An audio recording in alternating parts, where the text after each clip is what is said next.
Hi friends, இப்போ பார்த்தீங்கன்னா KFC வந்திருந்தோம். தம்பி காது குத்துக்கு முன்னாடி ஒரு 2 நாள் எடுத்த வீடியோ தான் கொலேஜ் பண்ணி போட்டிருக்கேன். இப்போ பார்த்தீங்கன்னா கிறிஸ்பி சிக்கன் சாப்பிட்டு ரொம்ப நாள் ஆயிடுச்சு. அதனால் கேஎஃப்சி போகலான்னு சொல்லிட்டு போயிருந்தோம். கிறிஸ்பி சிக்கன் விங்ஸ் இதெல்லாம் ஆர்டர் பண்ணி சாப்பிட்டுட்டு இருந்தோம். சாப்பிட்டு ரொம்ப நாள் ஆச்சு. அதனால் நல்லா சாப்பிட்டுட்டு இருந்தேன். நான் மாமா எல்லாம் சாப்பிட்டு அப்படியே கிளம்பியாச்சு. அதுக்கப்புறம் பார்த்திங்கன்னா எனக்கு கொஞ்சம் பேங்கிள்ஸ் இயரிங்ஸ் இதெல்லாம் வாங்க வேண்டியது இருந்துச்சு. அதனால் அதெல்லாம் பார்த்து வாங்கிட்டுருக்கேன். அப்புறம் பார்த்திங்கன்னா மெஹந்தி போட்டிருந்தேன். டைம் இல்லாதனால கொஞ்சம் சிம்பிளாக தான் போட்டிருந்தேன். அப்புறம் பார்த்திங்கன்னா தம்பி காது குத்துக்காக லஞ்சு ஆர்டர் பண்ணுறதுக்காக இந்த ஹோட்டல் வந்திருந்தோம். வந்து ஆர்டர் பண்ணிவிட்டு வெயில் தாங்கலை. அதனால் 2 பாட்டில் தண்ணி வாங்கிட்டு கிளம்பிட்டோம்.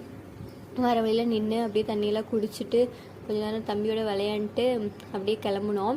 அப்புறம் பார்த்திங்கன்னா நொங்கு விற்றுட்டு இருந்தாங்க, அதுவும் வாங்கிட்டு கிளம்பியாச்சு. இப்போ பார்த்திங்கன்னா த்ரெட்டிங் பண்ணுறதுக்காக பார்லர் வந்திருந்தேன். அப்படியே பண்ணிவிட்டு கிளம்பியாச்சு. அடுத்து தம்பி காது குத்து வீடியோ பார்ப்பீங்க. தேங்க்ஸ் ஃபார் வாட்சிங்.